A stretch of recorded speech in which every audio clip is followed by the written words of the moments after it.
तीसरे और फैसला कुन वनडे में वेस्ट इंडीज ने पाकिस्तान को 202 रन्स के बड़े मार्जिन से हरा दिया। सीरीज 2-1 से अपने नाम कर ली। 33 साल बाद पाकिस्तान को वेस्ट इंडीज से वनडे सीरीज में शिकस्त। 294 रन्स हदफ के ताक़ुब में पाकिस्तान की पूरी टीम सिर्फ 92 रन्स पर ढेर हो गई। 3 बैटर्स के अलावा कोई बल्लेबाज डबल फिगर में भी दाखिल ना हो सका। जेडन सील्स की तबाहकुन बॉलिंग 18 रन्स देकर 6 खिलाड़ियों को आउट किया। वेस्ट इंडीज़ के कप्तान शाय होप के नाकाबिल शिकस्त 120 रन्स की बदौलत वेस्ट इंडीज़ ने 6 विकेट पर 294 रन्स बनाए। तीसरे वनडे में पाकिस्तानी बैटिंग लाइन का फ्लॉप शो। कप्तान मोहम्मद रिजवान समेत आधी टीम बगैर कोई रन बनाए आउट।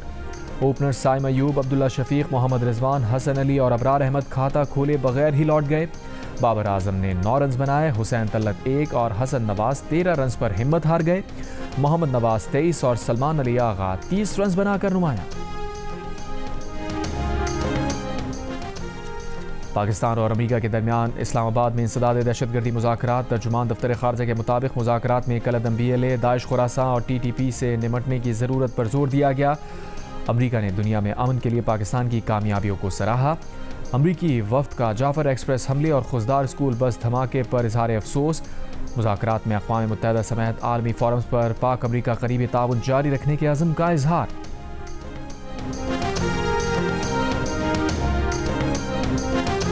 तर्जुमान अमरीकी महकमा खारजा टैमी ब्रूस ने कहा है कि दहशत गर्दी के खतरात से निमटने के लिए अमरीका और पाकिस्तान ने ताउन बढ़ाने के तरीक़ों पर तबादला ख्याल किया।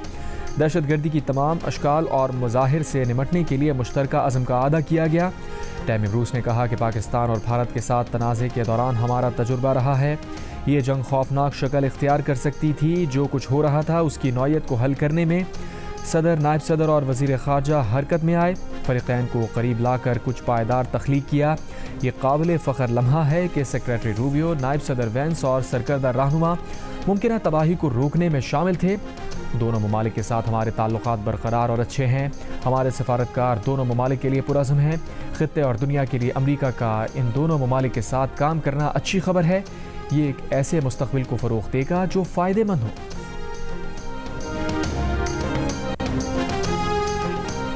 दुश्मन याद रखे वो पाकिस्तान से पानी की एक बूंद नहीं छीन सकता। ऐसी हरकत पर वो सबक सिखाएंगे कि वो उम्र भर याद रखेगा। वज़ीर आज़म शहबाज शरीफ ने खबरदार कर दिया। नौजवानों के आलमी दिन की तकरीब से खिताब में साफ साफ बता दिया 4 रोज़ की जंग के बाद एक नया पाकिस्तान बन चुका है। पाकिस्तानी अफवाज ने भारत को इबरतनाक सबक सिखाया। 4 रफाल समेत 6 भारतीय जंगी जहाज़ गिराए। पाकिस्तान ने भारत को वो कारी ज़र्ब लगाई वो कभी नहीं भूलेगा। भारत की फौजी ताकत का गुरूर 10 मई को डुबो दिया।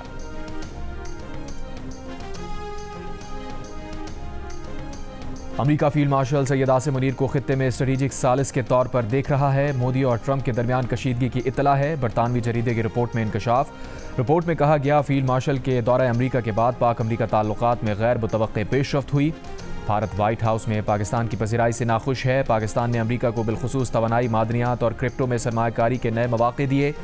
पाकिस्तान ने अमेरिका, चीन, ईरान, खलीजी ममालिक और रूस के साथ बैक वक्त ताल्लुकात कायम रखे। बरतानवी जरीदे का कहना है कि एशिया पैसिफिक फाउंडेशन के सीनियर फेलो माइकल कुगलमैन के मुताबिक पाक अमेरिका ताल्लुकात में जो कुछ हो रहा है वो हैरान कुन है।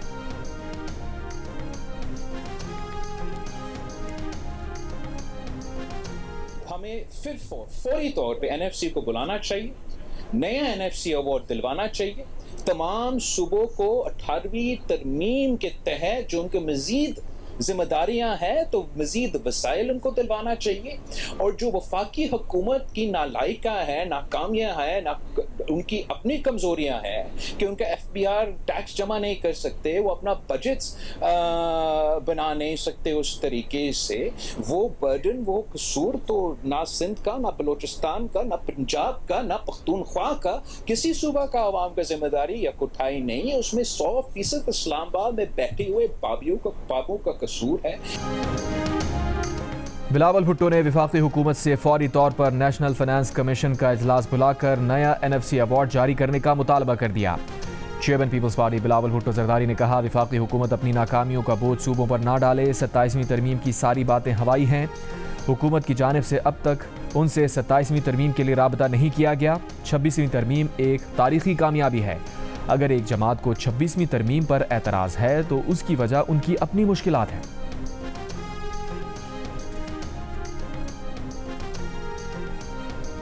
पिम्स अस्पताल के डॉक्टर्स की टीम का जेल में बानी पीटीआई का तिब्बी मुआयना। जेल ज़राए के मुताबिक डॉक्टर्स ने बानी पीटीआई के कानों और दांतों का चेकअप किया। डॉक्टर्स ने बानी पीटीआई को कुछ टेस्ट भी तजवीज़ किए।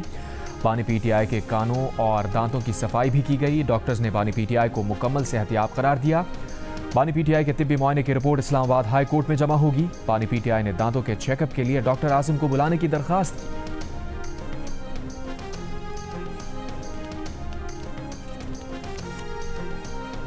रावलपिंडी पुलिस ने बानी पीटीआई की बहनों अलीमा खान और नौरीन नियाजी को चक्री इंटरचेंज पहुंचाकर रिहा कर दिया। पुलिस ने दागल नाके से दोनों को तहवील में लिया था।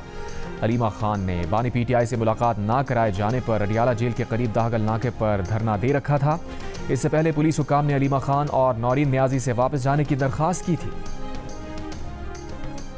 रिव्यू कर लें, बाइकआउट सरकारी दिन पे कर लेंगे।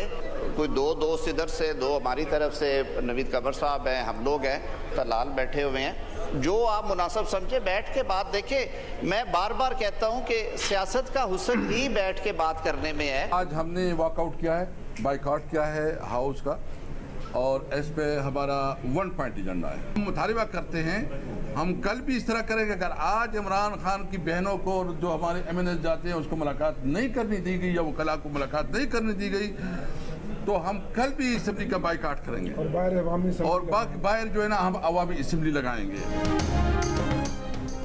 बानी पीटीआई से जेल में मुलाकात ना होने पर पीटीआई रहनुमाओं का कौमी असम्बली में एहतजाज, कार्रवाई का बॉयकॉट किया। पीटीआई रुकन आमिर डोगर का ऐवान की कमेटी बनाकर सुप्रिटेंडेंट जेल को तलब करके वजाहत मांगने का मुतालबा। असद कैसर ने ऐवान से बाहर गुफ्तगू में कहा, जेल मैनुअल के तहत मुलाकात हमारा इस्तेहकाक है, पार्लियामेंट के इस्तेहकाक को मजबूत किया जाए। बानी की बहनों और पार्टी रहनुमाओं से मुलाकात ना हुई तो फिर बॉयकॉट होगा। असम्बली इजलास असम्बली से बाहर होगा। वफाकी वज़ीर आज़म नज़ीर तारड़ की पीटीआई अरकान को बैठ कर बात करने की पेशकश। स्पीकर कौमी असम्बली की भी हुकूमत के साथ मुज़ाकरात की दावत, अपने हर मुमकिन ताउन की यकीन दहानी। आज़म नज़ीर और स्पीकर रोकते रह गए, पीटीआई अरकान वॉकआउट कर गए।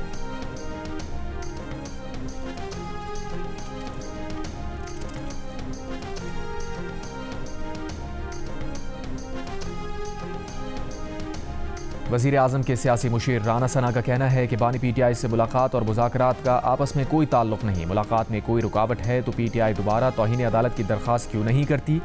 जेल हुकाम के मुताबिक वो अदालती अहकामात पर अमल करते हैं, मगर पीटीआई मीडिया की तवज्जो हासिल करने के लिए ये सब करती है। अगर पुलिस ने गलत रोका है तो अदालत में जेल सुप्रिटेंडेंट को बुला लें। प्रोग्राम आज शाहजेब खानजादा के साथ में उन्होंने मजीद कहा, पीटीआई के पास सिर्फ बानी से मुलाकात ना होने का ही मसला रह गया है तो आए इसी पर बात कर लें। जब वज़ीर आज़म ने मुज़ाकरात की दावत दी तो वहाँ मुलाकात से बात शुरू कर लेते हैं।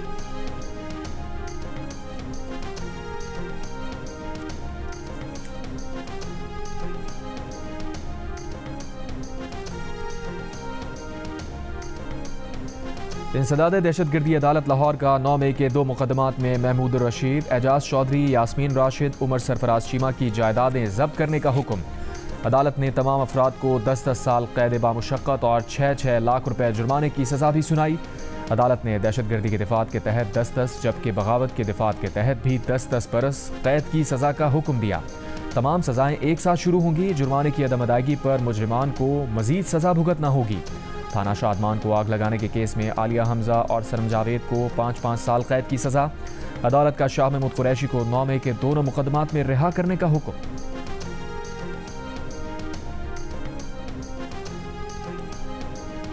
जब तक एक फैसला ट्रायल कोर्ट का फाइनल नहीं हो जाता, यानी कि वो अपील में जब जाए और अपील का फैसला फाइनल ना हो जाए और उसके बाद सुप्रीम कोर्ट में जो आईनी पिटिशन होती है आर्टिकल 184(3) की, उसका फैसला ना हो जाए, तब तक election commission of Pakistan disqualify नहीं कर सकता।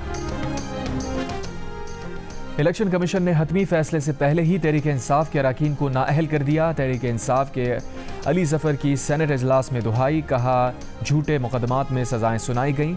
सेनेट कौमी असम्बली पंजाब असम्बली के अपोजिशन लीडर्स को नाअहल किया गया। आर्टिकल 63(1)H के तहत ट्रायल कोर्ट के फैसले पर नाअहली नहीं हो सकती। नाअहली हतमी फैसले के बाद ही हो सकती है। फैसला अभी हुआ नहीं लेकिन नाअहली हो गई। इलेक्शन कमीशन आज़ाद नहीं जानिबदार है। ऐसी कौन सी इमरजेंसी थी कि फौरी नाअहल कर दिया गया?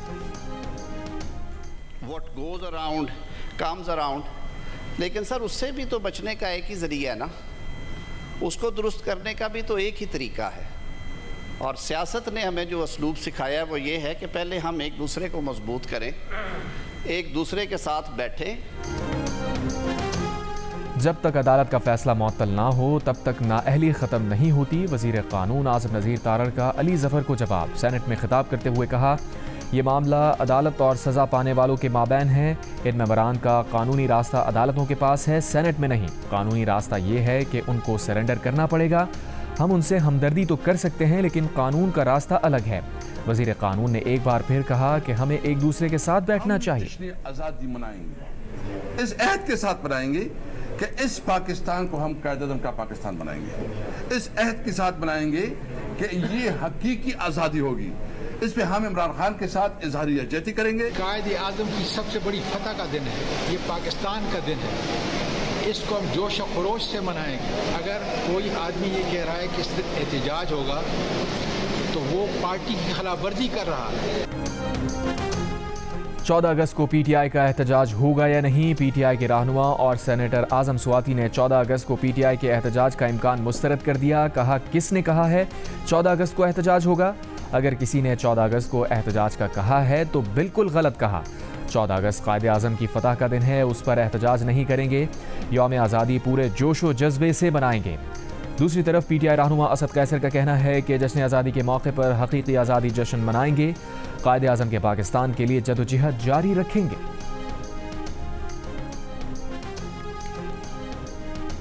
वज़ीर आला खैबर पख्तूनख्वा अली अमीन गंडापुर ने दावा किया है कि वफाक ने अफगानिस्तान से मुज़ाकरात पर आमादगी जाहिर कर दी है। सूबाई काबीना से खिताब में कहा, दहशतगर्दी काबिल कबूल नहीं, इससे सब मुतासिर हैं। बाजोड़ में मुज़ाकरात की नाकामी के बाद टारगेटेड कार्रवाइयाँ जारी हैं। सूबाई काबीना ने बाजोड़ मुतासिरीन के लिए इमदादी पैकेज मंजूर कर लिया। नकल मकानी करने वाले फ़ी ख़ानदान को 50-50 हज़ार रुपये दिए जाएंगे। बाजोड़ में टारगेटेड कार्रवाई की तकमील के बाद हर मुतासरा ख़ानदान को 25-25 हज़ार रुपये मिलेंगे।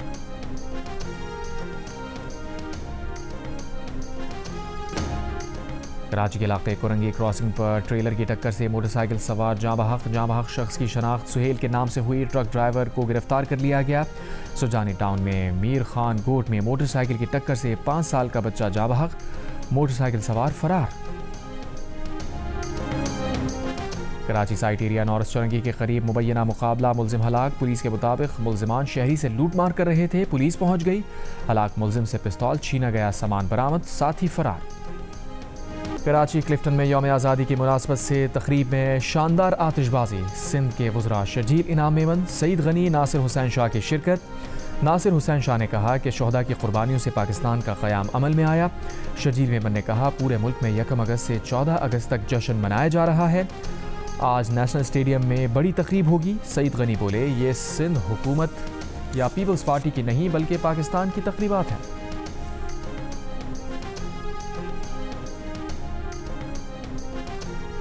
और मार्का हक और जश्न आज़ादी पर पंजाब भर में पुलिस लाइन्स, दफातर, थानों और दीगर इमारात को बरक़ी कुमकुमों से रोशन कर दिया गया। IG पंजाब डॉक्टर उस्मान अनवर ने कहा कि यौम आज़ादी पर पुलिस लाइन्स, दफातर में परचम कुशाई की तक़रीब मुनक़्क़िद की जाएंगी। पुलिस के चाको चौबंद दस्ते सलामी पेश करेंगे। कराची आयशा मंजिल फ्लाईओवर पर शहरी की फायरिंग से मुबैना डाकू हलाक, साथी फरार। पुलिस के मुताबिक हलाक मुलजिम ने शहरी को लूटने की कोशिश की, शहरी ने फायरिंग कर दी। साइट एरिया नॉर्थ चौरंगी के करीब मुबैना मुकाबले में एक मुलजिम हलाक। पुलिस के मुताबिक मुलजिमान शहरी से लूट मार कर रहे थे कि पुलिस पहुंच गई। हलाक मुलजिम से पिस्तौल छीना गया, सामान बरामद, साथ ही फरार हो गया।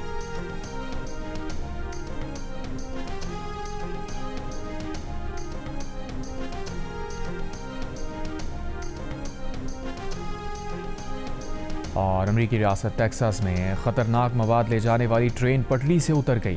ट्रेन की 35 बोगियां पटरी से उतर गईं, कोई जख्मी नहीं हुआ। इमदादी कार्रवाइयां जारी।